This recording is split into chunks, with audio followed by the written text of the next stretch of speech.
Hey guys, it's Nazbox here, and welcome to another video where today we're going to be covering and reviewing The Flash. Warning, there are spoilers in this review, so if you have not watched the movie, this is your warning. So let's get started. To begin, I just want to let you guys know honestly, I'm a huge Marvel fan, or I was, at least until Phase 4. It's been going downhill since then. But I have just not been a huge fan of DC. I've been very disappointed by most of the films. Zack Snyder's cut of Justice League was definitely a plus. It was better than the original Justice League for sure. I'm just not a huge DC fan to begin with. So this is coming from someone who is not just dick riding DC like crazy. Um, and I'm gonna tell you right now, this movie is the best DC film made since like The Dark Knight, basically. It's that good. It's on par with Marvel Phase 3. Like that good. I had goosebumps multiple times during this film. I almost cried. Like I actually almost cried watching this movie. And I did not think that The Flash was going to do this. After hearing that this movie had 6 directors, has been rewritten multiple times, and has dealt with tons of reshoots. I had almost no hope in this movie. I was excited to see Michael Keaton as Batman. I didn't know how that was gonna pan out, and I'm happy to say this is lightning in a bottle. This is an amazing movie, and I think James Gunn has an incredible jumping off point from this movie. From the music to the action to its emotional weight, it's just incredible. It's amazing. The pacing is great with humor that actually got me to laugh. Like in recent superhero films, I just the humor just doesn't hit, and when it does hit, sometimes it's like stepping on emotional moments, and this movie just has a great balance. It's not like I'm not sitting there like, wow, that was terrible, or like, geesh, like that really just destroyed the moment. Like, no, that does not happen in this movie. It was a sight to behold. Um, yeah, the pacing was great. For a movie that covers the origin of the Flash to a degree, and also has to go from the current universe that he was in all the way to a universe where they have to explain to a previous version of himself, Barry, um, you know, how this is all working, what's going on, and getting the Justice sort of semi Justice League back together to defeat Zod. All of that, all of that happens in this movie, and it's not like you don't feel like you're running. You feel like you're going through the motions that you're supposed to in a decent pace. And as a filmmaker myself, as a video editor, I can tell you right now, this is, something I pay attention to a lot, and this movie just hit it right on the nail. Michael Keaton as Batman, like, incredible. He's not even like a huge part of the film. I was worried that he was gonna like overtake Barry, but Ezra Miller actually did a good job. I was like, oh god, like after all the crap that movie has gone through, plus Ezra Miller's garbage that he's gone through, like this movie has no hope. But Ezra Miller did an amazing job, and he actually like held tight to being the main person in this film. He made me sad. He made me happy. This film was carried by Ezra Miller.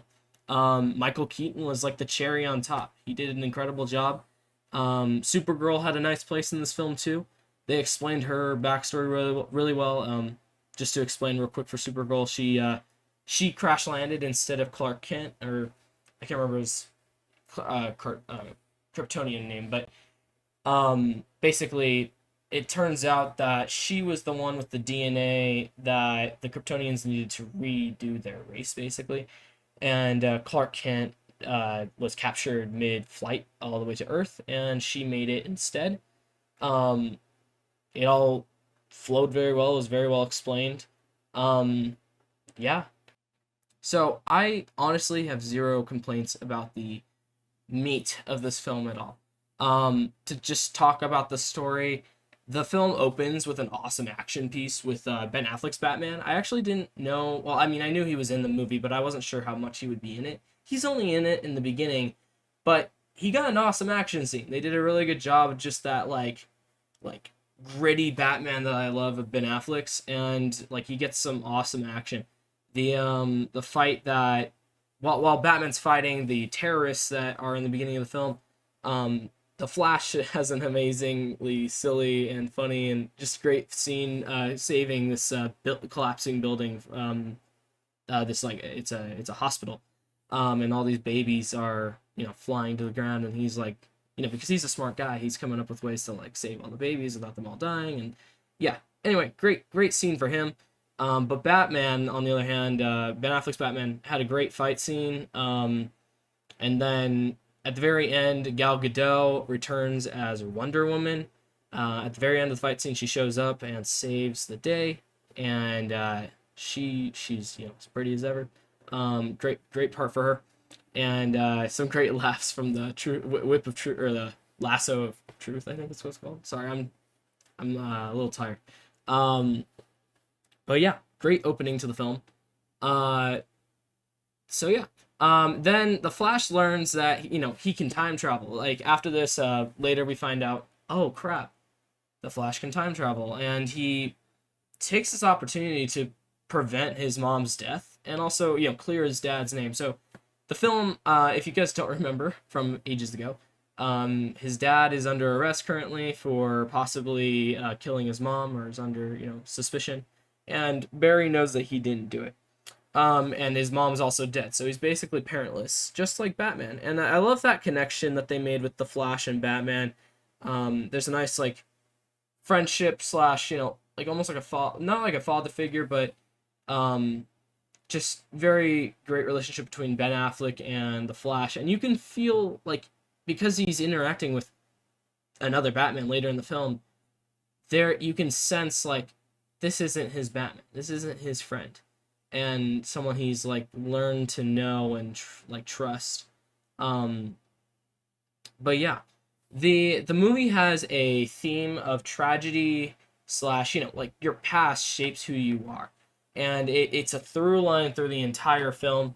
And Ben Affleck basically kicks that off by saying like the Flash says like, I could save your parents even, and then Batman's like, one, that's a terrible idea because you could destroy the universe.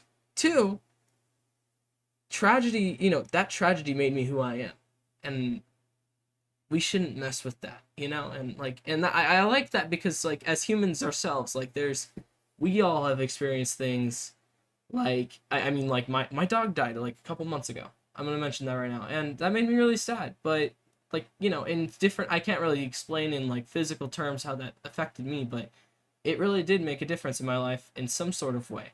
And those certain things can do something like that. And would I want to go back and like prevent my dog from dying? Like, who knows? Obviously, I love my dog, but yeah. So anyway, this great theme. And he tells him this before he finally does attempt to go back in time. And so when he goes back in time, he prevents himself basically from,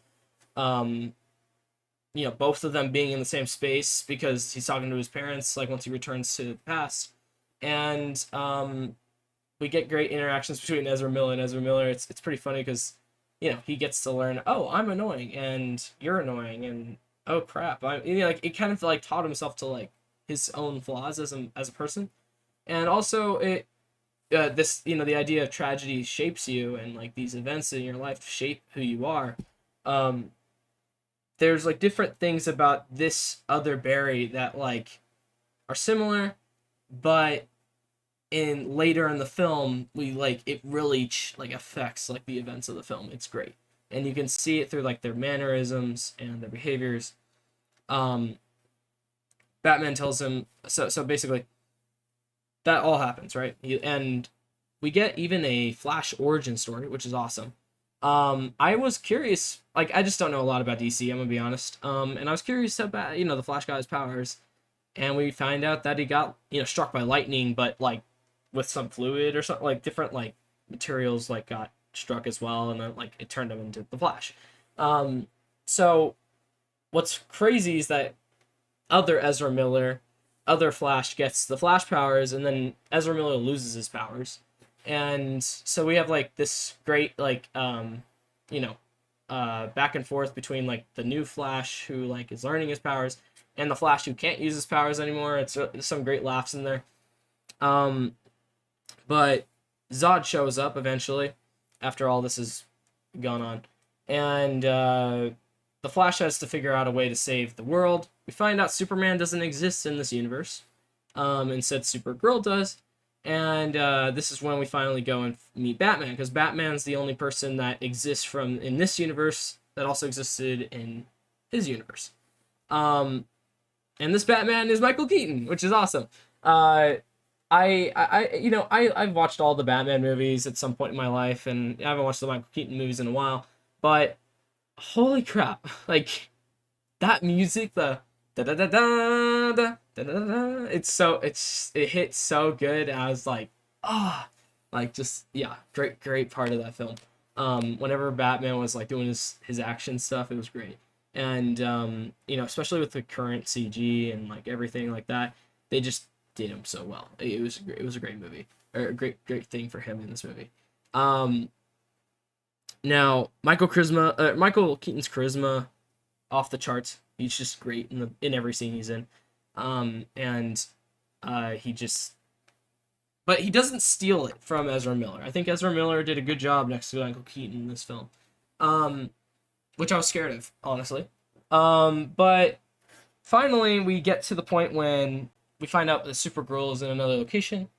They go to find Supergirl and they save her and get her out of this prison, basically, that she was in. And the reason why they were able to do that was because she didn't have sunlight to make her healthy. And we finally get to the climax of the film, or getting towards the climax of the film, and we're gonna go fight Zod. Now, I was happy with Zod. He was a cool villain in this. Did a good job with I can't remember his name, the actor's name, but they did a good job with him. But with Ezra Miller two Flashes, Batman, Michael Keaton's Batman, and Supergirl. I was curious how this was gonna go, and all of them got awesome action parts. Like they all just did a great job in every scene that they were in. But then like the crux of this fight that was awesome was that Supergirl and Batman die. I was like, what? Batman, the first time that he dies, because they die multiple times, which is the crazy part. Batman crashes his ship into the other ship and blows up. And then Supergirl dies, and then Zod wins. I'm like, oh my gosh, what's gonna happen? And then they reverse time again. And then they go and do the same thing again, but they both die again because they can't prevent it. And this is when we got a similarity from this movie to the Spider-Verse. There's like certain points in time that are like fulcrums. They have to happen. And can't prevent them. Supergirl and Batman always die in this universe due to the same issue. And that's just, it was cool because what happens later is they try again and they die again and they try again, and on this third attempt our Flash, he's experienced tragedy and been without his parents for such a long time, and he's learned that he can't change the past because of all these different things that have changed. And he's faced with the fact that he has to basically make sure his mom doesn't live.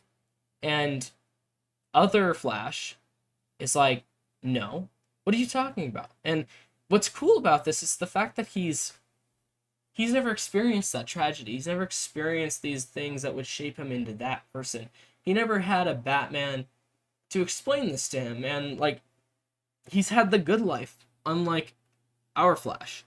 And he's like, no, I'm gonna keep going, and he keeps trying and trying and trying over and over again, destroying the fabric of time in front of our Flash. And I'm like, oh my gosh, is this like the Reverse Flash? Because I didn't know anything about the Flash. And he's like getting these pieces of shrapnel inside of him because he's not as good as the other Flash. And eventually he's like stopped by our Flash, and he's like, dude, we can't do this. And the other Flash is like, I can't, I'm not gonna stop. I'm not gonna let our mom die. I'm not gonna let you kill our mom. Like, geesh, that hits different. And then we finally, and there, I forgot I didn't mention this earlier, there is another character who basically had hit the Flash earlier out of this time stuff, and it's this like purple lightning character. We find out it's the Flash from the universe that our Flash traveled to, but in the future. This is the guy that basically has been trying to save Superwoman and Batman, or Supergirl and Batman, over and over and over again.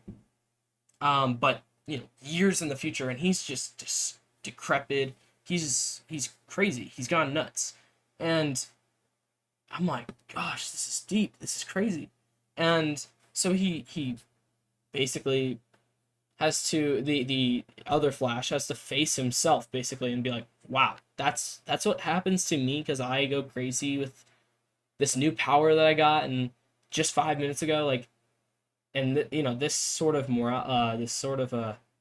moral understanding of the situation, and it's beautiful to see. He kills the Flash, basically the Flash from the future tries to kill our Flash, and the other Flash jumps in, runs away, and gets killed by himself basically. So they both disappear because they exist. They're the same person. And I there's so many like technical things about that, I think. So it is sort of like weird that he killed himself, but he didn't kill the other Flash.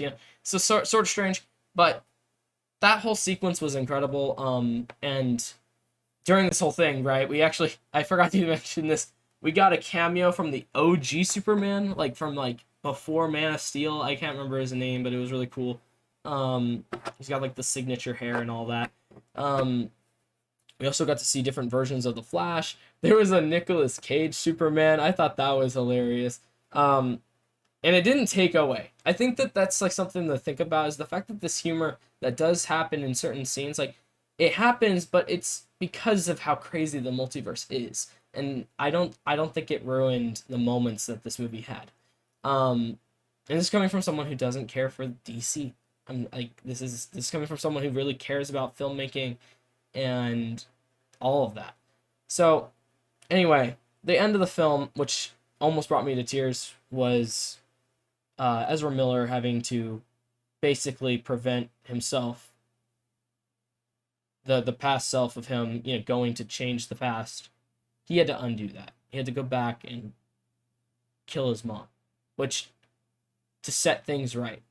And I was like, wow, that's powerful. That's crazy. And it's sad. I was like, wow, he has to not murder, but like let his mom die. And I don't know if I would be able to do that. That's the hard part. It's like, how do you let your own mom die when you know you have the ability to prevent it? And then there's all these different possibilities. And anyway, it was a great scene, and I was very happy with everything that happened. So yeah, we got the that's basically the film. His dad's name does get cleared as he goes to the next he goes back to the present, and in this universe though, he's actually not in the normal universe. His dad gets cleared due to the fact that he looked up during some surveillance footage that was being used to show that he wasn't at fault. But in this universe, the movie ends with George Clooney Batman showing up out of the car, which is just amazing. So yeah, just everything about this film, like there is nostalgia bait. I understand that. But on a very serious note, I think that the emotional weight of this movie is great. I think that like I didn't feel like I was like, wow, I'm watching like a CG fest. I think that the action was genuinely good. And I stand by what I said. This is easily the best DC movie I've seen in at least a decade. It's been forever since I've seen a good DC movie that didn't make me like hate like Martha. Like there's so many silly moments in the recent DC movies. I can't wait to see what James Gunn does with this jumping off point. And yeah, that is my review of The Flash. I hope you guys go watch it. It is worth it. And I'll see you guys in the next one. Snazzybox to sign out. Peace out.